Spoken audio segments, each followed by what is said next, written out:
Assalamu alaikum bandiraɓe, ko ceerno Ahmadou Sy jayniyanke leydi Sénégal ene jeeya jagganoɓe président Macky Sall.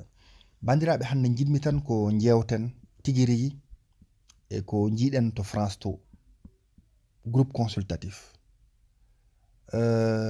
ina waɗatno Sénégal yeehi toon yaati toon, kono ko yeehi toon hande ko meeɗaka yiyede. Président Macky Sall nawno ɗum ko yiilade ujunaji 2.850 milliards.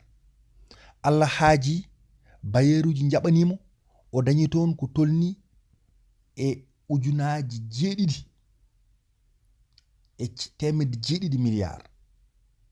ɗum ɗon noon ko victoire. kamɓe fof ɓe ƴetti konngol ɓe mbimo minen ko haawi min woni no min jiiri jaɓɓal ngal jaɓɓuɗa ha Sénégal yaari yeeso.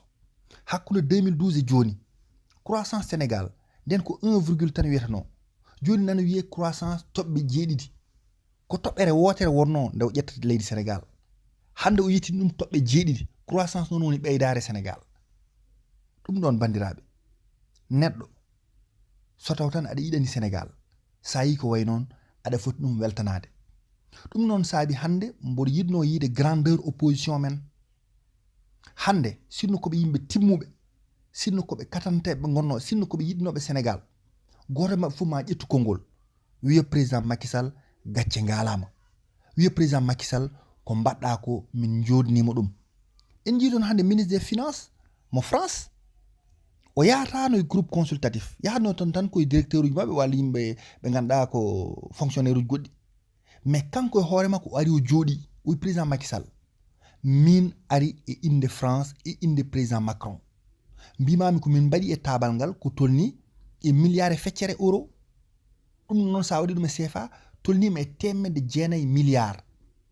ɗum ji ɗum ɗum noon ko projet ji hakkude 2019 et 2024 woni président Macky Sall sen joƴƴinimo gongol te ken joƴƴinoɓe inchallah hoore Sénégal à partir du 24 février. mbimi 1er mars tan o fuɗɗo golle ɗe, 1er mars 2019 o fuɗɗo golle o faana ɗum 2024.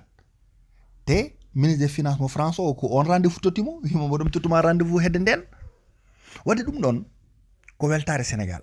en ji kadi goto e mabɓe mo ganduɗa ko politicien mo hay goto yita, politicien lettre uji woni ɓi Abdoulaye Wade o tolnimo to tolni to leydi ndi wondi, o windi lettre uji, o wi bailleur uji oto jeehe jaaɓoɗe Macky Sall. ɗum wona feƴƴade, ɗum tahi hay goto mabɓe jaabakimo, hay goto mabɓe daranimo. banque mondial to jooɗi, bidde to jooɗi, badde to jooɗi, leydi France to jooɗi, États-Unis to jooɗi, gure goɗɗe Union européenne, ala fof bailleur mo joɗanoke hande hucce e Macky Sall. ɓe mbimo kamɓe fof min beltanimama saabu no jogoriɗa Sénégal ni ko yiyande fewde. an tigui andi yakare, an woni yakare Sénégal, an andi holko Sénégal yiɗi, ko an yaɓɓi ngal ɗon jaɓɓal, min beltanimama.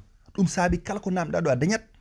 a namdima ujunaji 2.8 milliards e 50, minen min tottima ujunaji 7.7 milliards naw fewnu Sénégal. wadde ko continuo ndi maadi ndi o fuɗɗima mahde Sénégal hakkude 2012 et 2019. inchallahu rabbi 2019 ha 2024 ko jokkowo golle. bandiraɓe, oto hay goto funtu en ko woni ɗo ko golle. président Macky Sall golle mum jaadane haala.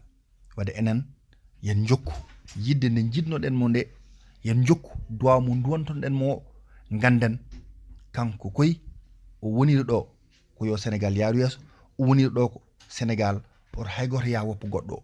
Sénégal mo yimɓe fof, Sénégal mo sénégalais ji fof. on calminama, on juurama.